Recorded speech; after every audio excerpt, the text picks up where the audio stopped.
ఇది Ramayanam part 13 continuation. ఈ వార్త అకంపనుడి ద్వారా వేగంగా లంకకు చేరింది. అకంపనుడు రావణాసురుని గూఢచారుల్లో ఒకడు. ఈ విషయాన్ని సహించుకోలేని రావణుడు శ్రీరాముణ్ణి హతమారుస్తాడని ఆవేశపడ్డాడు. ఆకంపనుడు అసహాయ సూరుడైన శ్రీరాముణ్ణి వధించడం దేవసురులకు కూడా సాధ్యం కాదని తేల్చేశాడు. కానీ అందుకు తగిన ఒక ఉపాయాన్ని చెప్పాడు. శ్రీరాముని భార్య సీత అందాల రాశి, శ్రీరామునికి ప్రాణం. ఎలాగైనా ఆమెను అపహరిస్తే చాలు, ఆ ఎడబాటును తట్టుకోలేక రాముడు జీవితాన్ని చాలిస్తాడు అని. ఇది రావణునికి ఎంతగానో నచ్చింది. మరునాడు ఉదయమే రథం మీద ఆకాశంలో ప్రయాణిస్తూ మారీచుడి ఆశ్రమాన్ని చేరుకున్నాడు. సీత అపహరణ విషయం తెలిపాడు. ఈ పనిలో తనకు సహాయపడమన్నాడు. మారీచుడు మండిపడ్డాడు. ఓ రాక్షసేంద్ర, ఈ ఆలోచన నీకెవరు చెప్పారు? నిజంగా అతడు నీకు మిత్రుడి రూపంలో ఉన్న శత్రువు. శ్రీరాముడు సింహం వంటివాడు. సింహం దగ్గరికి వెళ్ళడం ఎంత ప్రమాదం. పైగా ఇతరులకు హాని చేయాలనే ఆలోచన లేకుండా ప్రశాంతంగా ఉన్న శ్రీరాముడి కవ్వించడం కొరివితో తలగొక్కోవడమే. శాంతించి ఈ ఆలోచన విరమించి సుఖించు మని సదుపదేశం చేశాడు. రావణుని ఆవేశం తిరుగుముఖం పట్టింది. రావణుడు తిరుగుముఖం పట్టాడు లంకకు. కరదూషణ త్రిశరులు 14,000 మంది రాక్షస వీరులు రాముని దాటికి నిలువలేక యముడి ఇంటికి పోవడాన్ని భరించలేకపోయింది శూర్పణఖ. లంకకు పరుగుదీసింది. మంత్రులతో కొలువుదీరిన రావణుని సభలోకి వెళ్ళింది. వికృత రూపంలో వచ్చిన చెల్లెల్ని దీనావస్థను చూసి కూడా చలించలేదు రావణుడు. శూర్పణఖ ఆవేశం కట్టలు తెంచుకుంది. రావణుడి మూర్ఖత్వాన్ని తిట్టిపోసింది. శ్రీరాముని వల్ల లంకకు ముప్పు వాటిల్లుతుందని హెచ్చరించింది.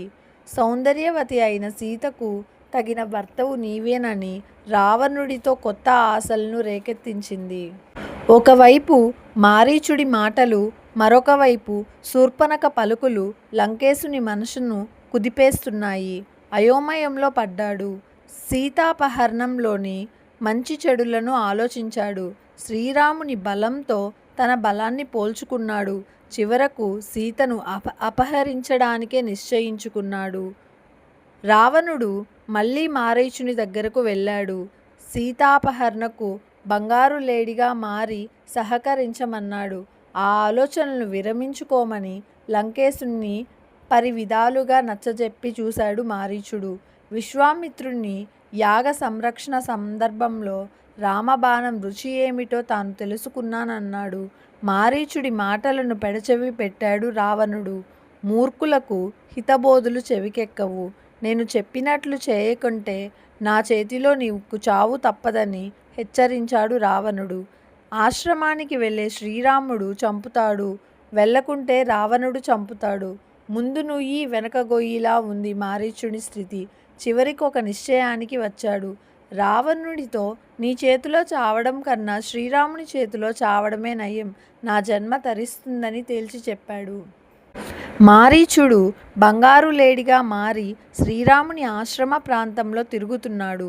పూలు కోయడానికి వచ్చిన సీతాదేవి ఆ జింకను చూసి ఆశ్చర్యపడింది. రామ లక్ష్మణులను పిలిచింది. వారు ఆ మృగాన్ని చూశారు. లక్ష్మణుడు అది మాయ మృగమేనని నిస్సంశయంగా పలికాడు. మారీచుడే ఈ రూపంలో వచ్చి ఉంటాడన్నాడు. వేటకు వచ్చే రాజులను మాయమృగు రూపంలో చంపడం మారీచుడికి కొత్తదేమీ కాదన్నాడు. ఇలాంటి లేడి ప్రపంచంలో ఉండదని అనుమానాన్ని వెళ్ళబుచ్చాడు. సీత మాత్రం పట్టు వదలలేదు.